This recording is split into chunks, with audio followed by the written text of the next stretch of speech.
자, 마태복음 19장 1절부터 6절까지. 예수께서 이 말씀을 마치시고 갈릴리에서 떠나 요단강 건너 유대지경에 이르시니 큰 무리가 족건을 예수께서 거기서 저희 병을 고치시더라. 바리새인들이 예수께 나와 그를 시험하여 가로되 사람이 아무 용고를 물러나고 그 아내를 내어버리는 것이 옳으니이까?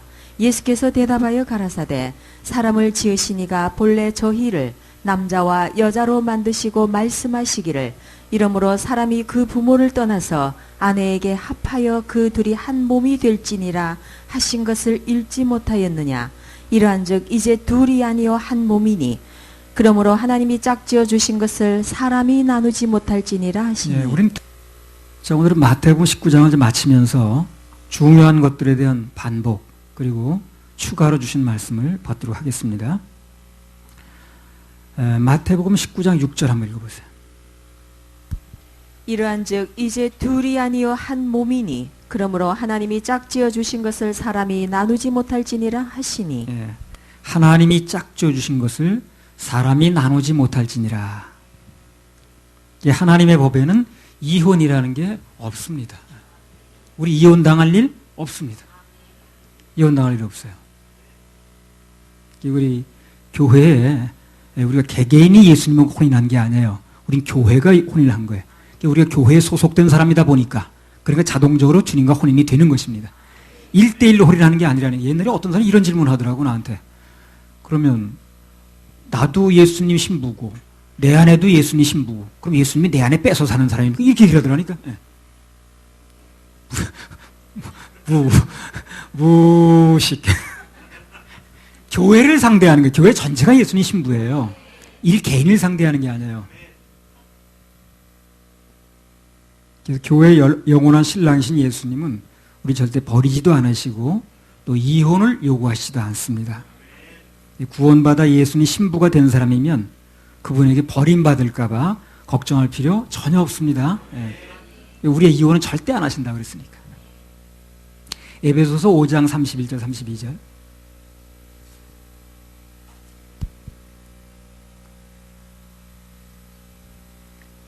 이러므로 사람이 부모를 떠나 그 아내와 합하여 그 둘이 한 육체가 될지니 이 비밀이 크도다. 내가 그리스도와 교회에 대하여 말하노라. 그래서 구원받아서 예수님 신부가 된 사람이라면 그분에게 버림받을까 봐 걱정할 필요가 없어요. 전혀 할 필요가 없습니다. 우리와 이혼은 절대 안 하신다 그랬습니다. 교회의 영원한 신랑이 예수님인데 그분은 우리를 절대 버리지도 않으시고 이혼을 요구하지도 않습니다. 에베소서 5장 31절 32절. 이러므로 사람이 부모를 떠나 그 아내와 합하여 그 둘이 한 육체가 될지니 이 비밀이 크도다. 내가 그리스도와 교회에 대하여 말하노라. 여기 나왔듯이 신랑과 신부 관계는 예수님과 교회 관계를 얘기를 해요. 그래서 그리스도인들이 이혼을 하게 되면 주님께서 당신과 교회의 관계를 설명하시는데 아주 어려움을 겪습니다.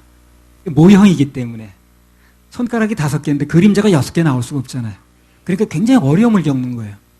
그래서 주님과 우리 사이를 말하는 건데 결국은 원래는 그걸 모형으로 나타내는 게 우리 눈에 보이는 부부관계라.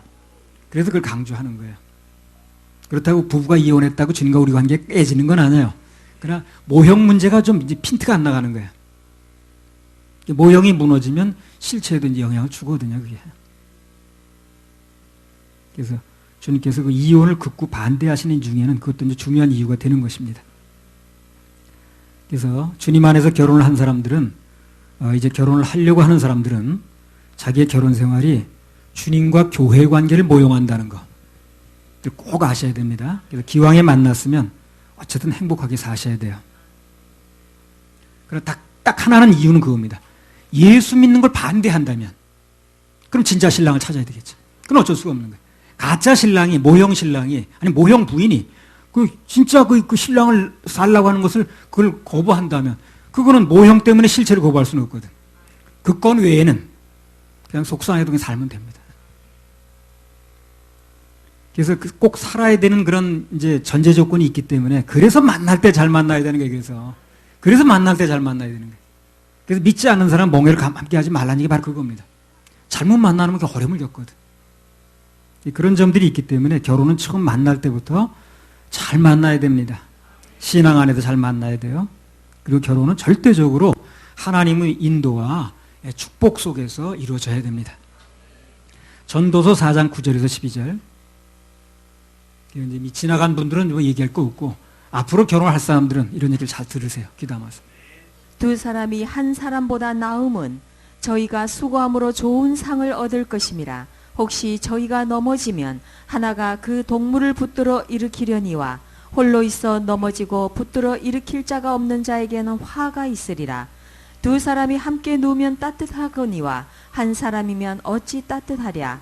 한 사람이면 패하겠거니와 두 사람이면 능히 당하나니 삼겹줄은 쉽게 끊어지지 아니하느니라. 자, 이 말씀은 이제 결혼 응답 구절이기도 하거든요.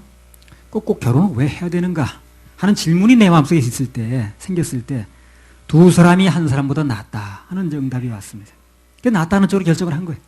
두 사람이 한 사람보다 낫다 그러니까 낫다는 쪽으로 결정하는 게 좋지 않겠어요? 못하다는 쪽으로 결정해요. 근데 이게 중요한 건 뭐냐면 결혼은 두 사람만의 이기업줄이 아니라는 거예요. 하나님께서 함께 하시는 몇 줄? 삼겹줄. 삼겹살이 아닙니다. 삼겹줄. 그래야 쉽게 끊어지지가 않아요. 이 결혼이라는 게 이 두 사람만의 결합이 아니라 주님과 함께 삼겹줄이 된 결혼이라야 그래 튼튼한 겁니다. 그래서 결혼할 때 두 사람만 눈에 맞는다고 두 사람만 맞았다고 결혼할 일이 아닌 거예요. 주님이 그 안에서 한 겹줄이 더 들어가 있는가 이걸 꼭 확인해야 됩니다. 어느 날 살다 보면 둘이 당신하고 안 맞아 뭐가 이제 우리 끝내야 되겠다. 이 겹줄이 끊어질 수도 있어요. 그래도 주님이 한 겹줄이 돼가지고 삼겹줄이 되면 그 줄 때문에 안 끊어지는 거예요, 그게. 근데 오늘날 많은 그 부부들이 젊은 사람들이 결혼하는데 자기네들끼리만의 이겹줄을 만들어 놓는 거예요. 자기네들끼리 끊어지니까 더 이상 연결 부위가 없는 거예요. 그게 끊어지는 거예요. 그래서 우리나라 이혼율이 그렇게 높은 겁니다. 둘 사람만의 이겹줄이 돼버리니까 좋을 땐 좋은 거예요. 근데 오늘 살다 보니까 안 될 때가 있잖아요. 근데 둘이 이겹줄만 연결되니 끊어져 버리니까 더 이상 연결줄이 없는 거예요. 그래서 둘의 줄이 끊어진 한 있더라도 주님의 튼튼한 줄이 삼겹줄이 되주면 그 줄 때문에 또 연결되는 거예요. 그게 또 사는 거거든요. 그래서 처음부터 삼겹줄이 중요한 겁니다. 근데 그 줄이 어떤 줄 때문에 연결되는 생각을 안 하고 무조건 이겹줄만 주면 너하고 나하고 맞으면 되는 거지. 결혼해버리는 거예요. 근데 맞으면 끝까지 맞으면 좋은데 살다 보니까 틀릴 때가 있거든. 그럼 더 이상 연결줄이 없는 거예요. 그래서 끊어지는 거예요, 그게. 반드시 결혼은 둘 사이의 이겹줄도 물론 중요하겠습니다만 그 중에 튼튼한 주님의 줄이 한 줄이 또 들어가서 삼겹줄이 돼야 돼요. 삼겹줄은 쉽게 끊어지지 않는다고 그랬잖아요. 그게 내 결혼 응답 구절이었어요. 그래서 주님이 우리도 살면서 여러 가지 우여곡절이 있었습니다만 그러나 주님께서 한 튼튼한 줄이 돼가지고 안 끊어지니까 우리 부부도 안 끊어지더라고요. 그래서 둘만의 결혼이 아니고 결혼은 결합이 아니고 주님과 함께 삼겹줄이 된 결혼이라야 그래야 튼튼하다는 겁니다. 예. 우리나라 이혼율이 세계 1위라고 그래요. 별게 다 1위야 또. 다 원인이 거기 있다고 보면 되는 거예요. 삼겹줄이 이제 주님과 삼겹줄이 아니고 이제 자기네들끼리만 이겹줄이 돼서 그런 거예요. 처음에 만날 때 좋은 거예요. 근데 이겹줄은 쉽게 끊어지잖아요. 삼겹줄은 쉽게 끊어지지 않는다고 그랬죠. 그걸 다 바꿔 말하면 뭡니까? 이겹줄은 쉽게 끊어질 수 있다는 거예요. 그 사람 둘이 손 놔버리면 더 이상 줄이 없는 거예요. 근데 주님이 한 줄이 들어가 삼겹줄이 되시면 둘이 손을 놔버려도 그 줄이 연결되어 있는 거예요. 그래서 안 끊어지는 거예요. 그러니까 절대 결혼은 어떻습니까? 주님과 함께 그분이 들어가서 삼겹줄이 돼줘야 되는 거예요. 그래 두 줄이 끊어져도 그 줄이 남아있는 거예요. 그걸 생각을 못 하더라고. 그래서 둘이 아무리 눈에 맞고 그냥 없으면 죽고 못 살고 해도 그건 이겹줄밖에 안 돼요. 그 줄은 언젠가 식으면 끊어지는 거예요. 그래도 그 줄이 끊어져도 주님의 줄이 삼겹줄로 남아있으면 쉽게 끊어지지 않는다고 그러잖아요. 삼겹줄이 돼야 되는데 자기들끼리만 이겹줄이 돼가지고 그래서 둘 사이에 끊어져 버리니까 더 이상 연결점이 없는 거예요. 그래서 쉽게 끊어진다는 거죠. 삼겹줄.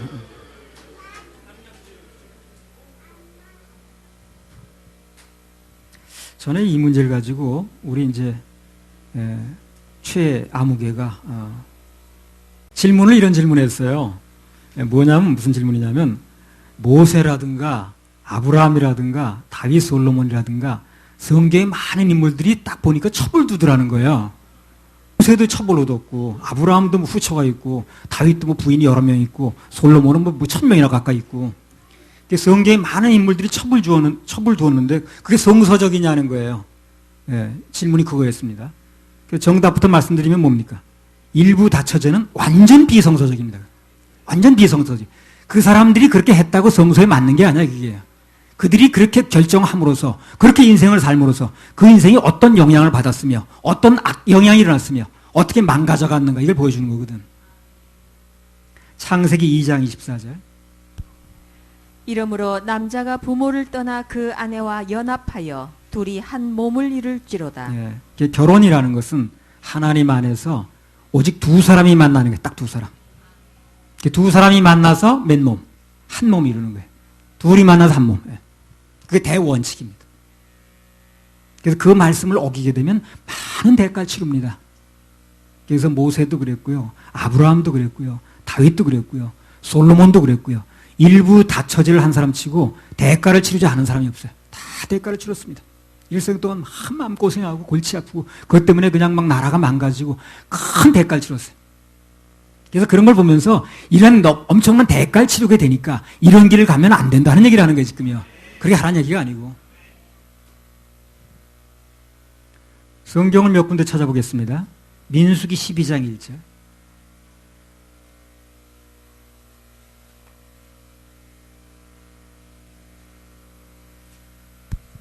모세가 구스 여자를 취하였더니 그 구스 여자를 취하였으므로 미리암과 아론이 모세를 비방하니라. 예. 물론 지도자인 모세를 비방하니까 미리암과 아론이, 그러니까 하나님께서 그들을 꾸중은 했어요. 꾸중은 하셨습니다. 왜 지도자를 이렇게 비방하냐? 라고 꾸중은 하셨는데, 그래서 미리암 같은 사람 문득병 들었죠. 그죠? 고통당했습니다. 근데 모세 입장에서 보게 되면, 하나님이 모세 편을 물론 지도자니까 들어주셨습니다만, 그럼 모세 입장에서 보게 되면, 그것 때문에 많은 사람들이 비판의 대상이 됐어요. 그리고 많은 신뢰를 잃었습니다. 그렇죠? 그래서 어떤 인도자가 그런 일을 이제 벌이게 되면, 하나님께서 그를 변호해 주시는 것은 그건 별개로 치더라도 일단 그 사람에 대한 신뢰가 금이 갑니다. 그렇게 존경하지 않아요. 창세기 21장 9절에서 11절.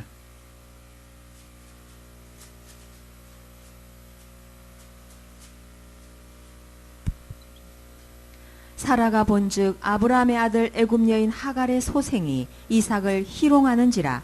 그가 아브라함에게 이르되 이 여종과 그 아들을 내어 쫓으라. 이 종의 아들은 내 아들 이삭과 함께 기업을 얻지 못하리라 하매 아브라함이 그 아들을 위하여 그 일이 깊이 근심이 되었더니. 그러면 첩을 얻은 게 그 인생이 평안했습니까? 아니, 깊은 근심이 됐어요. 그러니까 이걸 얘기를 하는 거예요. 그래서 한 여자와 한 남자가 만나서 결혼을 이루지 않고 가정을 이루지 않고 거기 뭐 쎄한 뭐 써도 이런 사람이 생기게 되면 깊은 응심이 된다는 거예요, 인생에. 그러니까 너희는 그런 깊은 근심의 주인공이 되기를 원치 않는다는 거거든, 지금. 자, 창세기 21장 14절. 아브라함이 아침에 일찍 일어나 떡과 물 한 가죽 부대를 취하여 하갈의 어깨에 메워주고 그 자식을 이끌고 가게 하매 하갈이 나가서 브엘세바 들에서. 마찬가지입니다. 아이를 얻겠다고 첩을 취했는데 그 인생에서 아주 평안하지 않았습니다. 어떻게 됐습니까? 깊은 고민을 해야 되는 거예요. 하나님, 우리가 깊은 고민하면서 살기를 원치 않는 거예요. 평안하게 살기를 원하는 거예요. 어느 부모가 자녀가 고민하면서 살기를 원치를 않죠. 그렇죠? 평안하게 살기를 원치.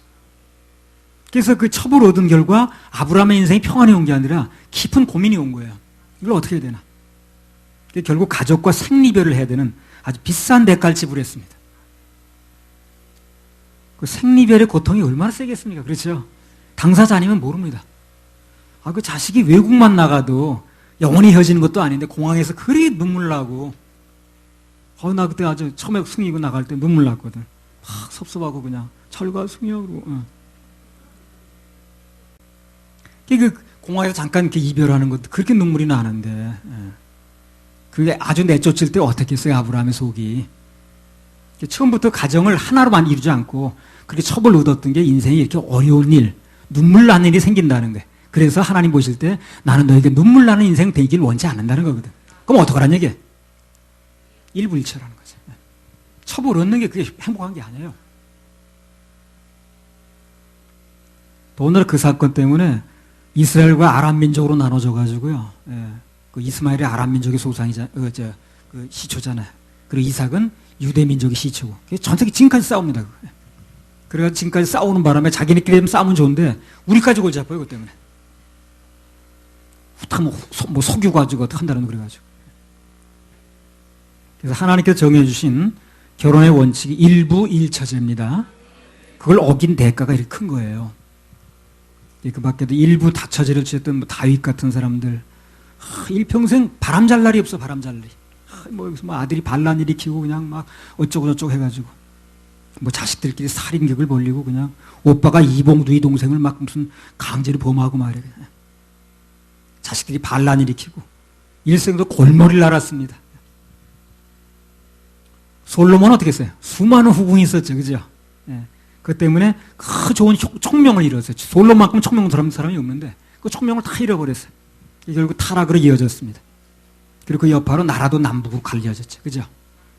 야곱도 마찬가지고.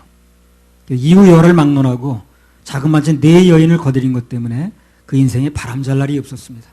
자식들끼리 막 질투하고 팔아넘기고 이별하고 말이에요. 주님은 우리가 행복하게 살기를 원하세요. 그래서 일부 일처제를 강조하시는 겁니다. 왜? 행복하라고. 이 세상의 부모 마음 다 같은 마음. 아들, 딸이 잘 되라고 행복하라고. 여러분 그 노래 모릅니까? 이 세상의 부모 마음 다 같은 마음. 이 세상의 부모 마음 다 같은 마음. 말라기 2장 15절. 여호와는 영이 유효하실지라도 오직 하나를 짓지 아니하셨느냐? 어찌하여 하나만 지으셨느냐? 이는 경건한 자손을 얻고자 하심이니라. 그러므로 내 심령을 삼가 지켜 어려서 취한 아내에게 괴사를 행치 말지니라. 많은 영들이 있다는 거예요. 그야말로 영의 세계이기 때문에 신비입니다. 사람을 지실 때 영이 들어가는 거거든요. 영과 육의 결합하는 거죠. 흙에 영이 들어가면 이제 산영이 되는 거예요.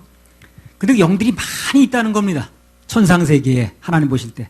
그 영 중에서 수많은 영 중에서 내 배우자 될 영을 하나 선택을 하는 거예요. 하나님께서. 하나밖에 없는 거예요. 그러니까. 내 배우자를 위해서 한 영을 선택했다는 거예요. 그게 좋은 영이에요. 그래서 좋은 영. 내 배우자는 누가 됐든 간에 하나님께 특별히 택한 영입니다. 그 많은 영들 중에서 그 영을 택했다는 거예요. 영이 많이 있지만, 유효하다는 그런 얘기거든. 많이 있지만 그 중에서 딱 맞는 영으로 붙여주는 거예요. 이게 보통 사이가 아닌 거예요. 그래서 맞춤복으로 이제 연결되는 겁니다. 아무거나 갖다 붙여도 되는 게 아니에요. 그래서 맞춤복에 딱 영하고 맞으면요, 그 사람은 병도 없이 살아요, 별로요. 그렇다면 뭐 영원히 사는 건 아니지만 하여튼 굉장히 행복합니다. 그러니까 주 안에서 나에게 맞는 영을 주님께서 감동 주실 때 만나는 게 중요한 거예요. 그래서 하나님께 짝 지어주신 내 배우자가 아닌 다른 사람과 무슨 부적절한 관계를 맺거나 뭐 이렇게 되면 육만 아니고 영에도 손상이 와요. 그게요. 영에도. 우리 젊은 청년들 잘 들어. 주님께서 딱 마련해 주신, 정해 주신 그 배우자만 일생 동안 살아야 돼. 부부 관계를 하든 뭐 마찬가지다. 최고로 좋은 영은 각자에게 허락하신 영입니다. 나의 영이 가장 좋은 영이에요. 나의 영이 가장 좋은 영. 그래서 아내는 나를 위해서 특별히 예비하신 짝이 맞아요. 맞습니다. 그걸 사람들이 관리를 못하는 거예요. 관리를 못해서. 단 예수 안에 들어와야 그래 그 효력이 납니다. 예수 안에 들어와야 돼. 가장 행복한 길은 오직 내 짝을 위해서 예비된 하나의 영이 있습니다. 영이 유효하실지라도, 많은 영이 있을지라도 나를 위해서 딱 하나를 예비했다는 거죠. 그게 나한테 맞춤복의 영이 있는 거예요. 딱 맞춤복. 그 영이 맞춤복의 영이 있는 거예요. 영이 많이 있다는 거예요. 하나님의 창고에. 그런데 내게 맞는 영을 딱 하나 골랐다는 얘기거든. 그 영이 나하고 맞는 거예요. 그래서 나의 짝을 위해서 예비된 그 하나의 영, 그 짝만 사랑하고 감사하고 살면 됩니다. 나의 영이 가장 좋은 영이에요. 나의 영이. 하나님께서 만나게 된 그 영이 가장 좋은 영이에요. 그렇게 알고 살면 됩니다. 어떤 그 아내 이름만 들어도 그 속에 남편의 인생이 다 들어있어요. 그래서 아내는 나를 위해서 특별히 예비하신 짝이 맞습니다. 단 예수 안에 들어와야 그래 그 효력이 난다는 거예요. 그래서 가장 행복한 길은 오직 나의 짝을 위해서 예비된 하나의 영, 그 짝만 사랑하고 감사하면 되는 것입니다. 나의 영이 가장 좋은 영입니다. 자, 마태복음 19장 16절에서 22절. 어떤 사람이 주께 와서 가로되 선생님이여 내가 무슨 선한 일을 하여야 영생을 얻으리이까. 예수께서 가라사대 어찌하여 선한 일을 내게 묻느냐. 선한 이는 오직 한 분이시니라.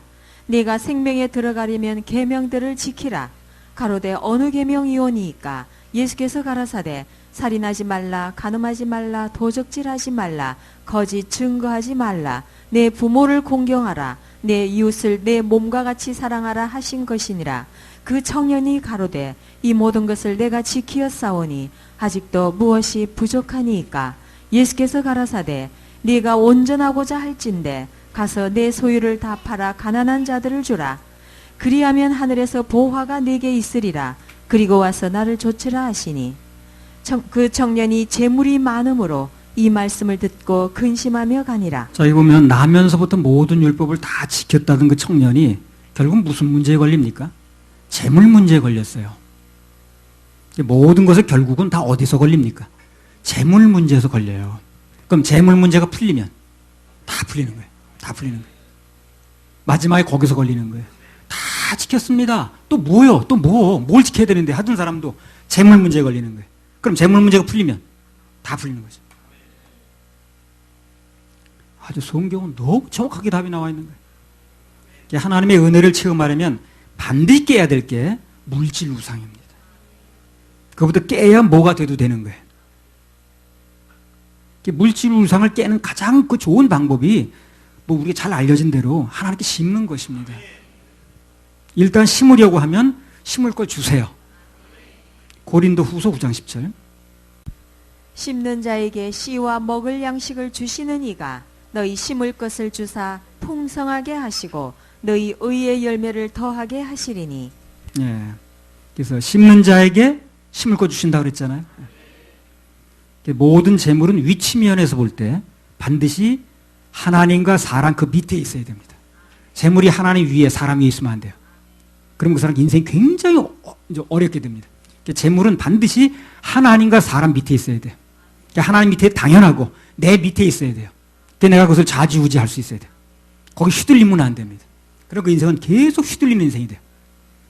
그래서 내가 하나님 밑에 있고 재물 밑에 있지 않고 나는 돈 밑에 있지 않다 하는 간직이 비를 내는 게 뭡니까? 그게 11조인 거예요.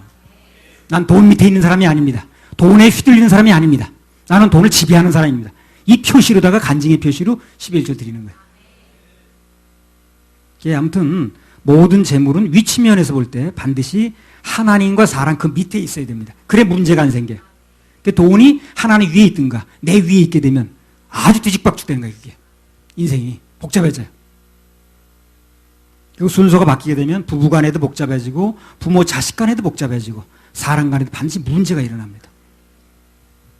그래서 우리는 예물을 통해서 예물을 내가 여기 드린다는 그 자체보다도 그건 뭐 우리 필요한데 쓰면 되는 거니까 그보다도 하나님께서 만물의 주인이십니다 하는 것을 인정하는 뜻이 들어있는 거예요. 여기. 그리고 난 재물보다는 주님을 더 사랑합니다. 난 주님을 더 위주로 봅니다. 주님이 내 인생의 최고이십니다. 라는 간증의 표시로 인생을 가장 중요하게 생각하는, 가장 귀하게 생각하는, 가장 가치 있게 생각하는 돈을 드리는 거예요. 돈보다 하나님 귀하다는 걸 표를 하는 거라 지금. 뭘 표를 하겠어요 그래. 나는 하나님 사랑합니다. 하나님 최고입니다. 하는 걸 뭘 표현합니까? 그 인생에 가장 좋아하는 거, 사람들이 가장 가치 있게 여기는 돈을 드림으로 말미암아 나는 돈보다 하나님 귀합니다. 이런 걸 내가 표시를 하는 거야, 그 표시를. 그 간증이 들어있는 거예요. 여기. 돈이 쓸데가 없어 드리는 게 아니에요. 돈이 얼마나 귀한 건데요. 돈이 얼마나 좋은 건데. 그 돈이 가치가 없어 드리는 게 아니라 그만큼 가치 있는 돈을 드림으로 말미암아 나는 그 돈 가치보다 하나님 귀합니다 하는 걸 내가 간증을 나타내는 거예요. 그래서 물질 드리는 거예요. 물질이 가치가 없어 드리는 게 아니에요. 얼마나 돈이 좋은 건데 이 세상에. 그게 뭐 가치가 종이 쪽이라 드리는 게 아닙니다. 굉장히 가치가 있기 때문에 그러나 그 가치 있는 것보다도 하나님이 더 귀합니다 라는 간증의 표시를 드리는 거라 그게. 예물을 통해서 우리는 하나님께서 만물의 주인 되심을 인정하고 또 주님을 재물보다 더 사랑한다 하는 고백을 하는 거예요. 그게 헌금은 고백입니다. 연금을 드리는 순간 내가 무슨 말을 안 했어도 내 마음의 고백이 하나님께 올라가는 거예요. 여기 돈은요, 지폐는요, 뭐 다른 나라 쓰지도 못해요. 우리나라에서 그냥 뭐 사고 하는데 쓰는 거예요. 그러나 거기에 있는 마음은 누가 절대 가져가지 않습니다. 그 마음은 그대로 전달되는 겁니다, 하나님께. 내가 하나님께 드리는 마음. 마태복음 6장 24절.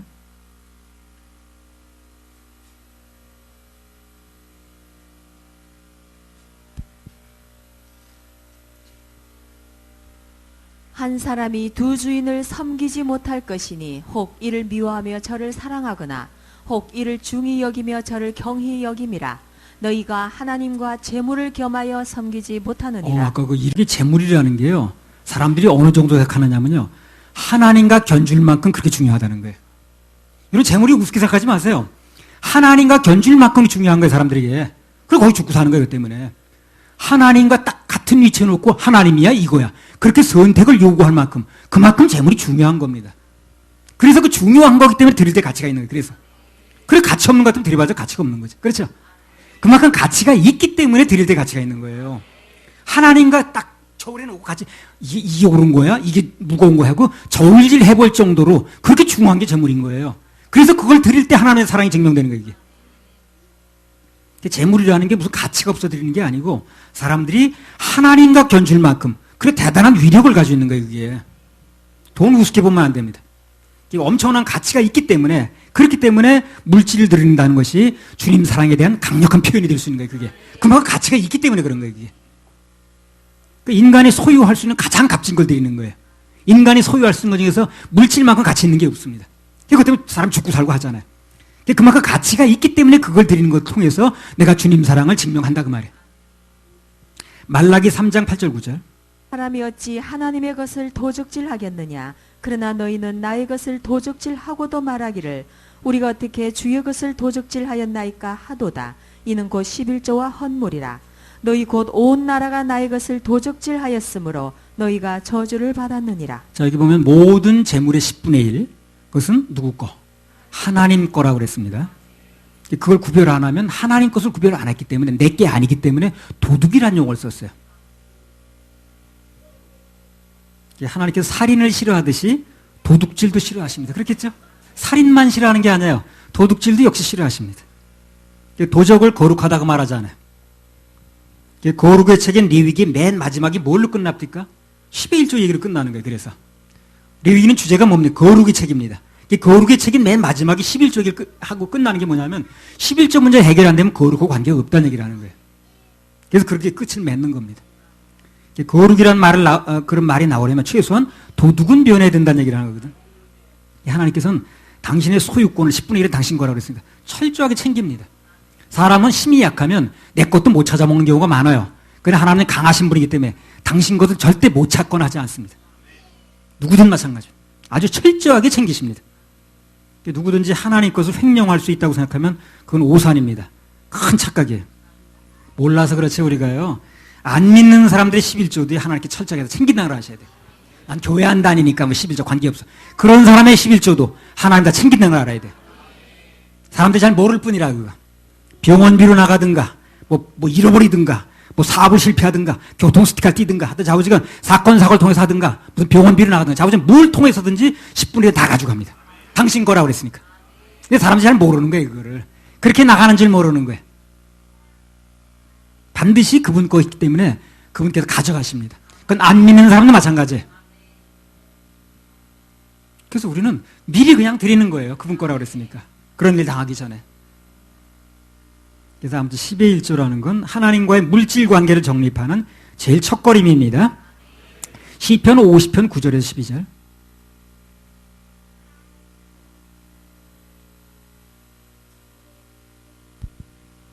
내가 네 집에서 수소나 네 우리에서 수염소를 취치 아니하리니 이는 삼림의 짐승들과 천산의 생축이 다 내 것이며 산의 새들도 나의 아는 것이며 들의 짐승도 내 것이미로다. 내가 가령 줄여도 네게 이르지 않을 것은 세계와 거기 충만한 것이 내 것이미로다. 저는 자 여기 보면 모든 것, 세계와 거기 충만한 것이 다 하나님 거라고 그랬습니다. 모든 것이 다 하나님 것이 맞는데 거기서 10분의 9를 우리에게 주시는 자체가 큰 은혜입니다. 그게 엄청 은혜예요, 그게. 그렇잖아요? 모든 것이, 천지에 있는 모든 것이 주님 것인데, 그 중에서 10분의 9를 우리한테 준다는 거야. 하나한테 주신다는 거야. 그러니까 엄청 감사하지. 감사해야지. 그래서 그 정말 감사한 조건이 주었는데, 그 최소한의 것, 하나님 물질의 주인이십니다. 라는 것을 나타내는 최소한의 것이 10분의 1인 거예요. 그것마다 내가 가지려고 하면 안 되지. 아무튼 거룩을 말하려면 하나님의 것을 분명하게 구별할 수 있어야 된다는 거예요. 물질 우상을 깨트리는 것과 거룩과는 떼려야 뗄 수가 없다는 겁니다. 특히 우리 하나님 자녀들에게 있어서 가장 위험한 우상은 재물입니다. 재물. 모든 것이 다 거룩하게 되었어도 이 돈 문제가 해결이 안 되면 그 사람의 거룩은 미완성. 요즘 말로 미생이란 미생. 미생이란 말이 있더라고요. 천국 가고 지옥 가고 문제가 아니고 이게 삶 속에서 거룩이 실제로 나타나는 문제라 이게. 우리 그 찬양 하나 올려드릴까요? 주님 것을 내 것이라고 31번.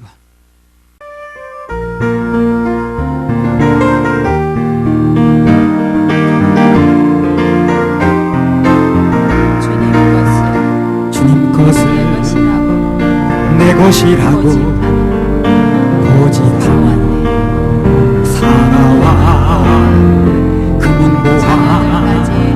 자녀들까지 주님 것을 내 것이지요. 아버지여 철없는 종을 용서하여 주옵소서. 맡긴 사명 맡긴 재물 주위에 쓰렵니다. 가슴에서 전하님 몸 내 것이라고 주의 일을 위해 주시니도 주님이시오 쓰시니도 주님 아버지여 불충한 종을 용서하여 주옵소서.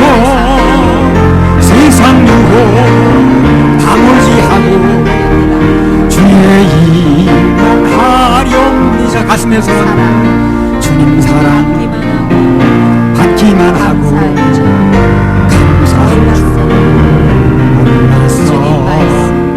주님 말씀 듣기만 하고 실행하지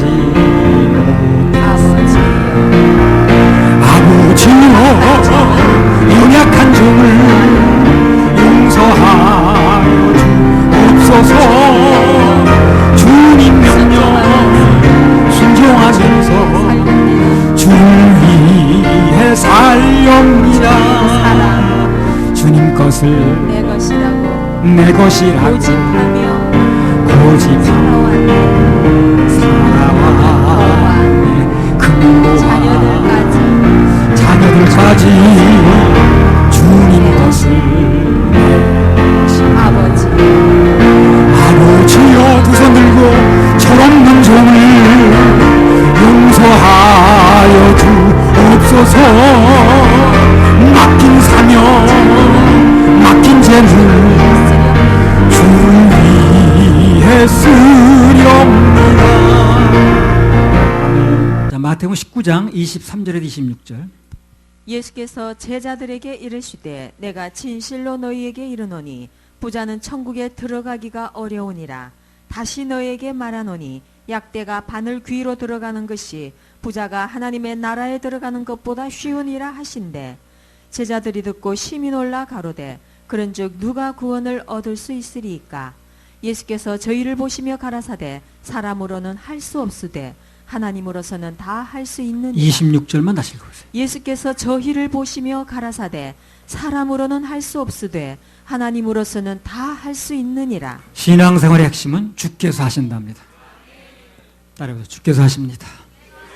주께서 하십니다. 주께서 하신다요.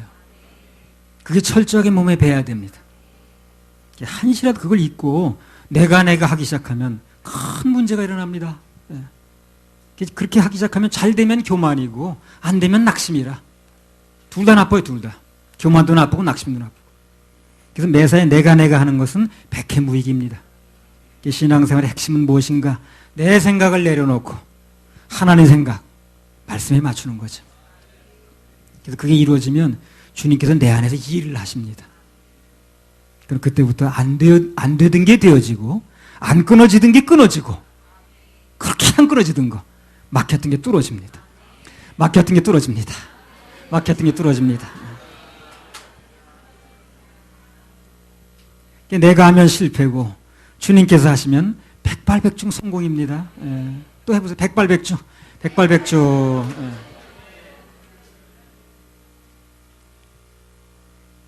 예. 매사예요. 주께서 하시면, 주께서 이렇게 하면 뭐가 좋은지를 아세요, 여러분이요? 사단이 절대로 공격을 못 합니다.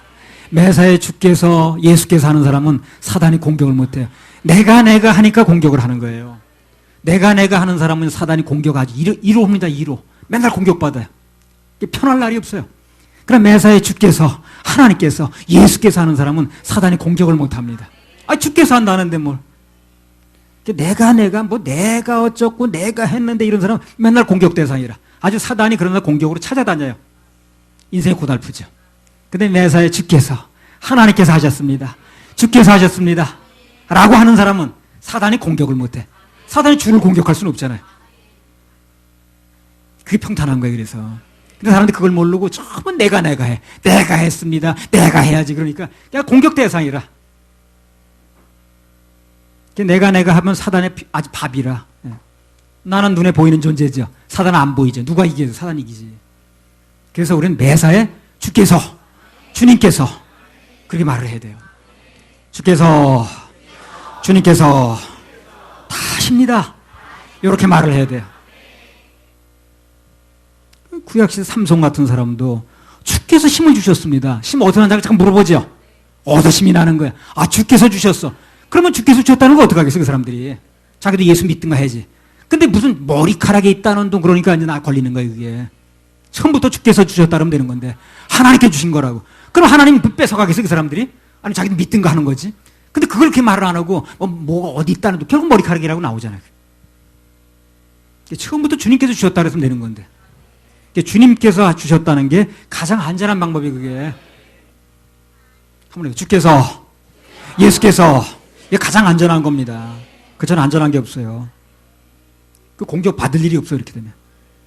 예수께서 주셨다는데, 그럼 그게 부러우면 자기도 예수 믿으면 되잖아요.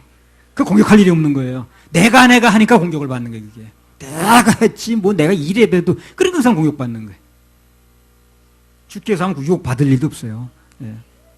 그리고 같은 맥락에서 신앙은 자기가 폭이 돼야 그래야 주님만을 의뢰하는 믿음이 생깁니다.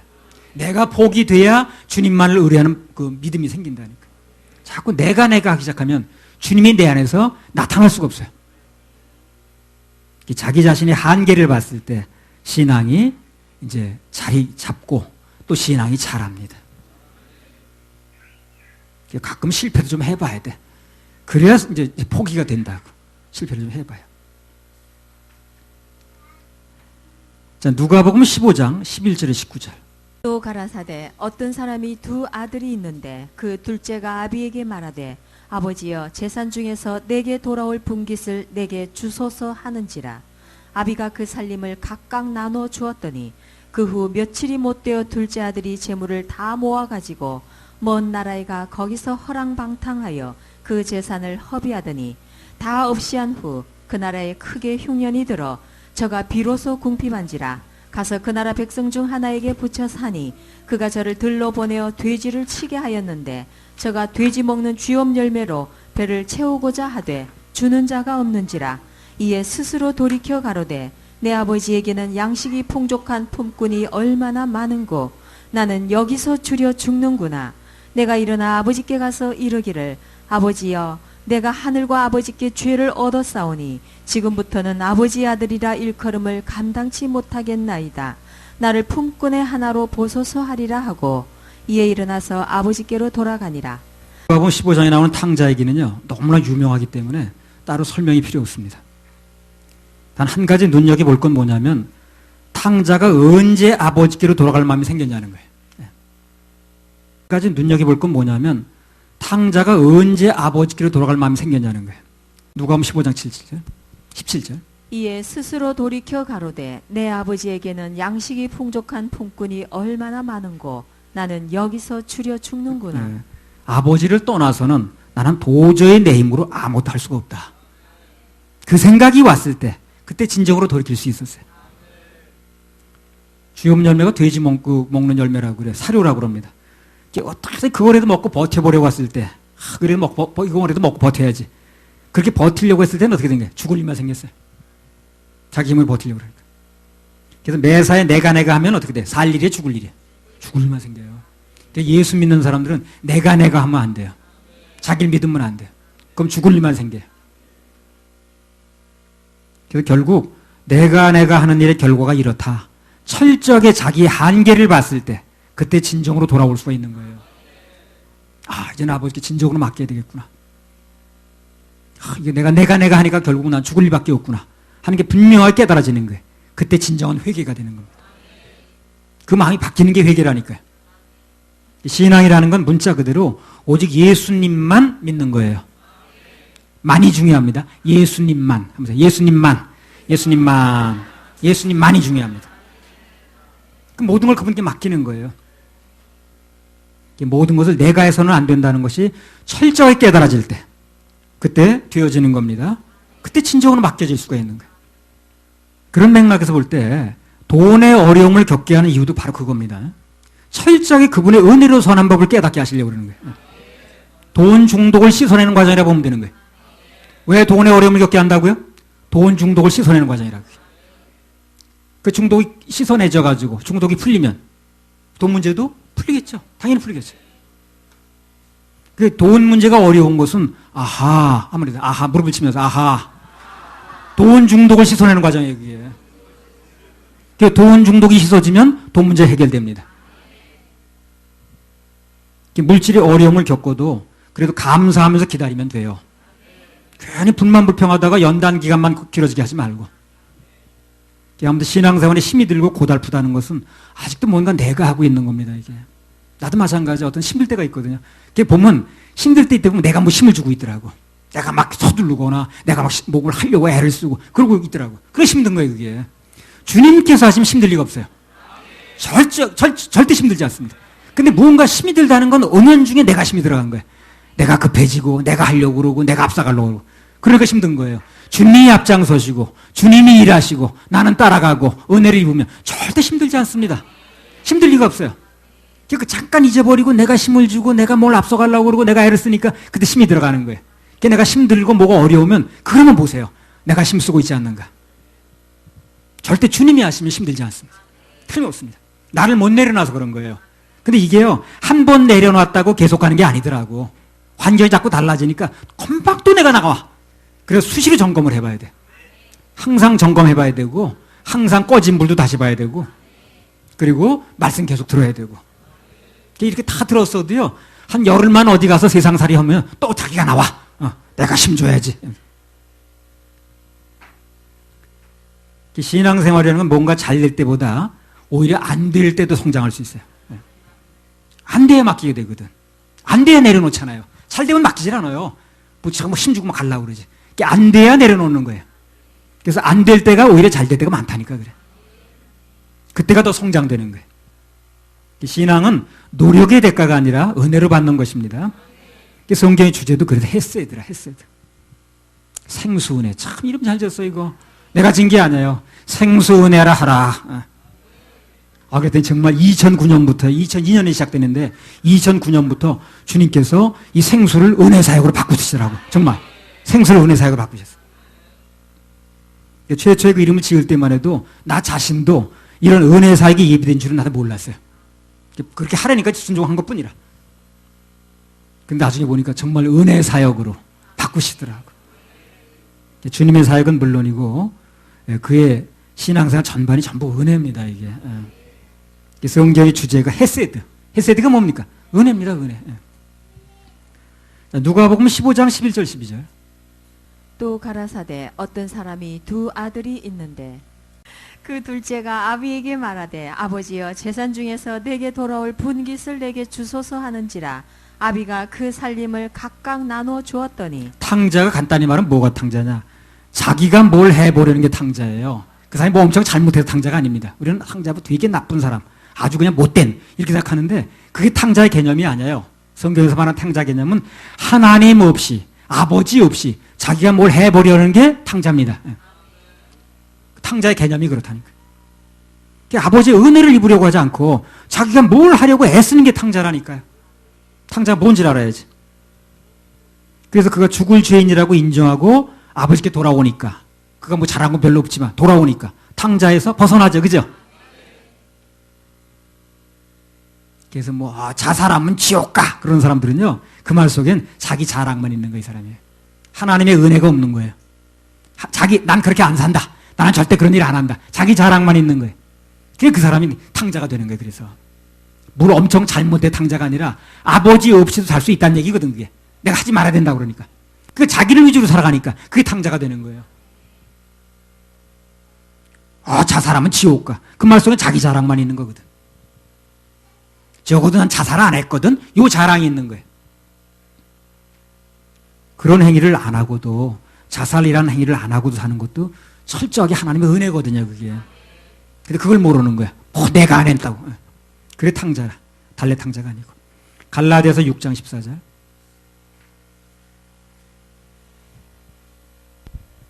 그러나 내게는 우리 주 예수 그리스도의 십자가 외에 결코 자랑할 것이 없으니 그리스도로 말미암아 세상이 나를 대하여 십자가에 못 박히고 내가 또한 세상을 대하여 그러하니라. 그래서 우리는 오직 예수님의 십자가만 자랑하고 그 십자가만 나타내야 됩니다. 그게 제일 현명한 거예요. 이 세상에 가장 현명하고 가장 맞는 말이 그겁니다. 예수 그리스도의 은혜, 그분께서 해놓으신 공로, 요것만 말하고 요것만 믿는 것이 가장 올바른 걸 믿는 것이고 가장 올바른 걸 말하는 거예요. 되게 단순한 것 같아요. 그래서 우리는 오직 예수님의 십자가만 자랑하고 예수님 십자가만 나타내야 됩니다. 그게 제일 현명한 겁니다. 그렇게 사는 사람이 제일 맞는 언행을 사고 사는 거, 제일 맞는 언행을 하고 사는 것이고 제일 똑똑한 사람이라. 구원의 확신이 왜 없느냐? 이유는 간단합니다. 주님만을 믿는 믿음이 아니라서 그래. 그게요. 주님만을 믿으면 구원의 확신이 없을 리가 없어요. 그분이 해놓으셨다는데 조금인가는 내가 들어가니까 안 되는 거예요. 그게. 그러니까 나는 부족하거든, 확신을 못 하겠거든. 그러니까 예수님이 해놓으신 글이 있어도 내가 들어가니까 확신이 안 되는 거예요. 그게. 주님께서 해놓으신 것만 믿으면 확신이 안 될 수가 없잖아. 어딘지 나를 믿으니까 뭔가 좀 부족한 것 같고 확신이 오질 않는 거거든. 내가를 믿으면 모든 것이 막히고 주님 믿으면 모든 것이 뚫립니다. 모든 것이 뚫립니다. 나의 자랑 되신 예수님께 박수 한번 올려드려요. 227장 한 장 더 부르고 기도하고 마치겠습니다. 227장.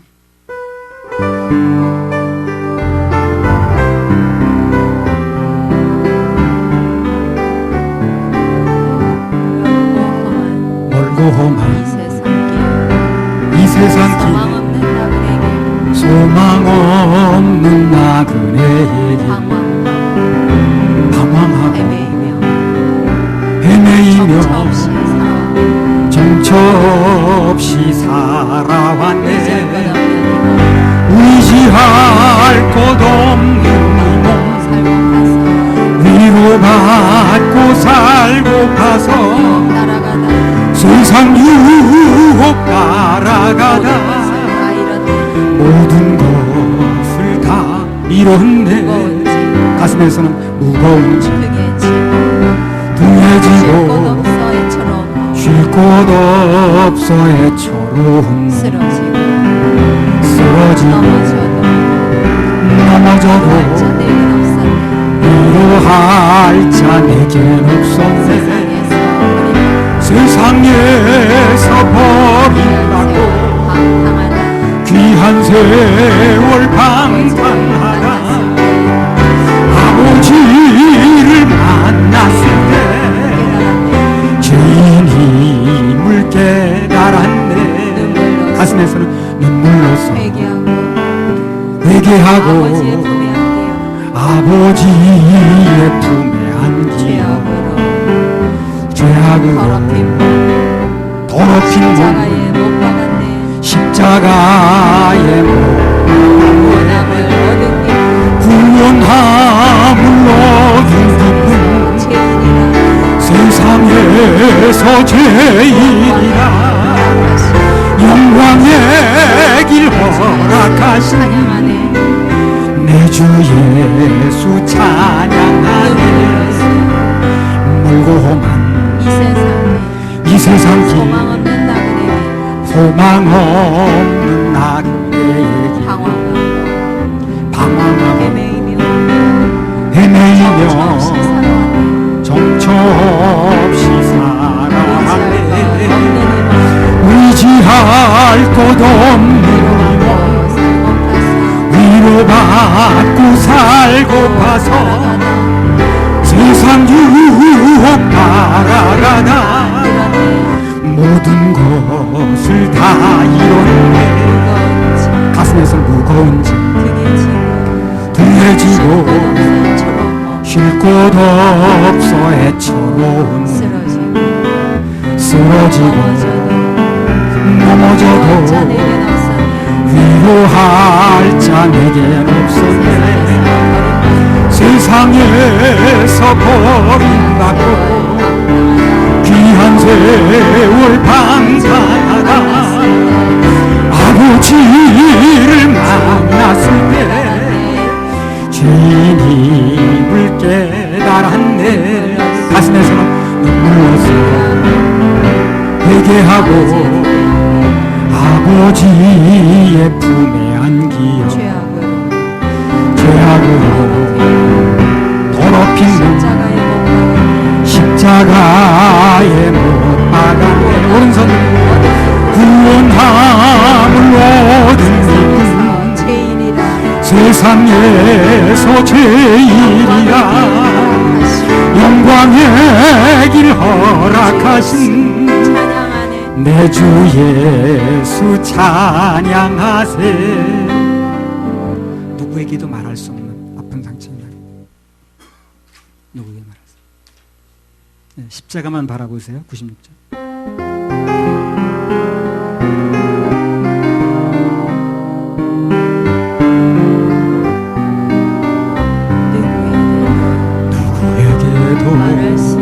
말할 수 없는 아픈 상처야. 누구에게도 보일 수 없는 아픈 고통 있나요? 나의 고통이 아무리 크다면 주님 고통만 하나요? 내 삶이 아무리 힘들고 어려워도 십자가 바라보세요. 온몸에 창과 채찍 맞으신 참혹한 주님 모습 멸시천대 그 고통 누구 위해 당하셨나. 십자가 후에 부활의 영광이 뜨시 지금의 고난이 지나 좋은 일 있으리라.